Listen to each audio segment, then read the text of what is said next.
Carlo Gambino, a Sicilian-born crime boss who led the Gambino crime family in New York City. Orchestrated a reign of terror through calculated murders and organized crime from the 1950s until his death in 1976. Responsible for ordering hits like the 1957 barbershop murder of Albert Anastasia and suspected in numerous others, including the 1971 shooting of Joe Colombo, Gambino's empire thrived on extortion, racketeering, and brutal eliminations. In this documentary, we probe the psychological and psychoanalytic depths of his criminal mind, dissecting the motives and disorders that fueled his deadly legacy. Why zero in on Carlo Gambino? His crimes aren't just about bloodshed. They're a masterclass in psychological control, a chilling blend of cunning and ruthlessness that makes him a perfect case for unraveling the psyche of a mafia don. Picture this. October 25th, 1957, a Manhattan barbershop where Albert Anastasia, the fearsome boss of the Mangano family, sits for a shave. Masked gunmen burst in, bullets rip through the air, and Anastasia's body slumps, blood pooling on the floor, his power snuffed out in seconds. Gambino, his underboss, allegedly ordered the hit, stepping over the corpse to claim the throne. He's linked to other murders, like Joe Colombo, shot in 1971, left in a coma, each a cold, calculated move to tighten his grip on New York's underworld. These weren't crimes of passion. They were surgical, driven by a mind that saw death as a chess move, making Gambino's psyche a haunting puzzle to crack. To get inside Carlo Gambino's head, we've got to start in Palermo, Sicily, 1902. Born into a family tied to the Passo di Regano Mafia, young Carlo was steeped in a world where loyalty was law and betrayal meant death. His father, a low-level mafioso, and his mother, a homemaker, raised him in a culture where the omerta, the code of silence, was sacred. Psychologically, this environment screams social learning theory.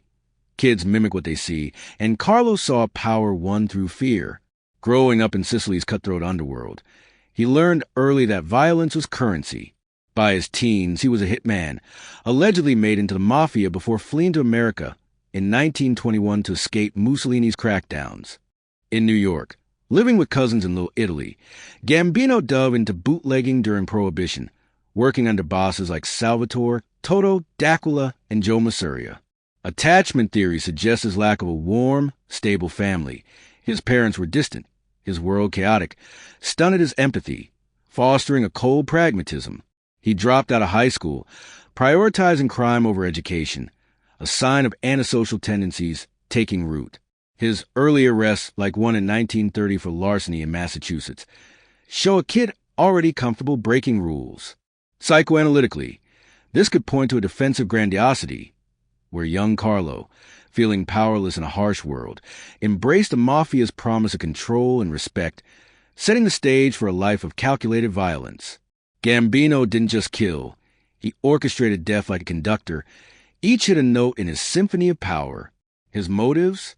Control, ambition, and survival. In the mafia, you either rise or die, and Gambino chose the former. Take the 1957 hit on Albert Anastasia. Gambino, his underboss, saw a boss whose reckless ties to rivals like Luciano and Costello threatened the family's stability. Instrumental aggression, violence as a tool for a goal, drove Gambino to act.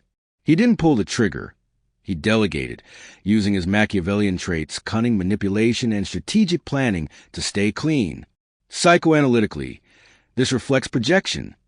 Gambino externalized his own fears of betrayal onto rivals, eliminating them to secure his throne. Why elderly or powerful men like Anastasia or Colombo? They were threats to his empire. Power control theory suggests Gambino craved dominance, and his victims, often bosses or rivals, represented challenges to his authority. His calm, almost friendly demeanor, as noted by the Mob Museum, masked a psychopathic charm, a trait where charm hides a lack of remorse. He targeted those who could destabilize his world, like Colombo, whose public Italian-American League antics drew unwanted attention. Gambino's hits were less about personal grudges and more about strategic elimination, a chillingly rational approach to murder that kept his hands clean and his power intact. Let's set the scene. October 25th, 1957.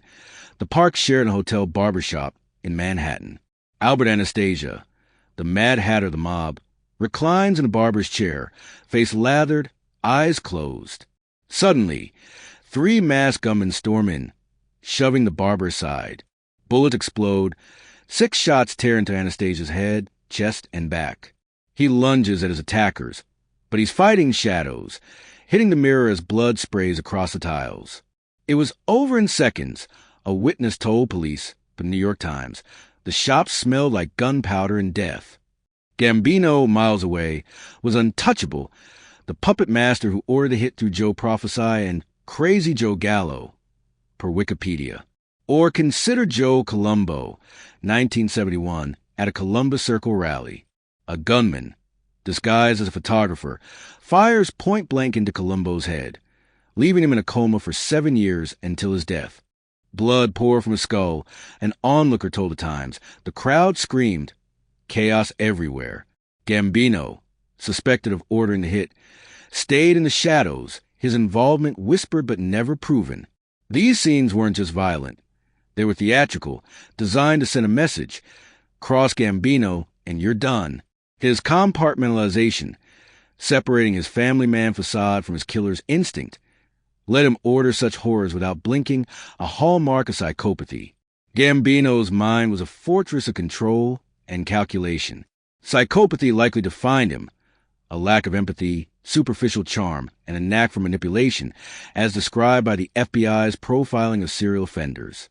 He wasn't a hands-on killer, but his orders caused rivers of blood. Narcissistic personality traits also fit. His boss of bosses title, earned through decades of outsmarting rivals, fed a grandiose self-image. He saw himself as untouchable, a lion and a fox, per EBS-CO research starters. His only conviction, 22 months for tax evasion in 1937, shows his ability to dodge justice, a testament to his manipulative intelligence. Psychoanalytically, Gambino's need for control could stem from early trauma. Growing up in Sicily's violent mafia culture, where betrayal meant death, he may have developed a paranoid worldview, seeing threats everywhere. Object relations theory suggests he viewed others as tools, rivals to eliminate, soldiers to command, never as equals. His avoidance of drugs, unlike other bosses, wasn't moral. It was pragmatic, fearing informants but a mob museum. This hypervigilance kept him alive but fueled his ruthlessness.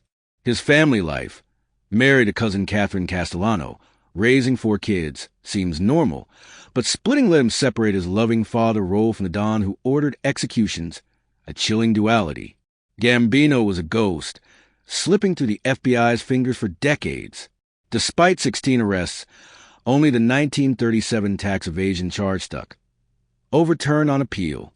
In 1970, he faced charges for a $3 million armored car heist, but his heart condition and hospitalization stalled deportation efforts, per Wikipedia. His secret? Omerta and strategic alliances.